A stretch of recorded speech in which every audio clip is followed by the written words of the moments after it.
بسم اللہ الرحمن الرحیم۔ السلام علیکم ورحمۃ اللہ وبرکاتہ۔ صبح و شام یہ تین دعائیں ضرور پڑھیں، اللہ تعالیٰ راضی ہوگا اور مغفرت ہوگی۔ اگر آپ چاہتے ہیں کہ ہم سے اللہ تعالیٰ راضی ہو اور ہماری مغفرت ہو تو صبح اور شام کو یہ تین دعائیں ضرور پڑھیں، انشاءاللہ الرحمن اللہ تعالیٰ راضی ہوگا اور مغفرت ہوگی۔ وہ تین دعائیں یہ ہیں جو آپ نے پڑھنی ہے۔ نمبر 1، لا الہ الا اللہ الحلیم الکریم۔ نمبر 2، استغفر اللہ الذی لا الہ الا ہوا۔ نمبر 3، لا الہ الا انت سبحانک انی کنت من الظالمین۔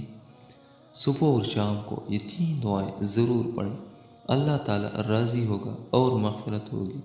اللہ تعالیٰ اس پہ عمل کرنے کی توفیق نصیب عطا فرمائے، آمین ثم آمین۔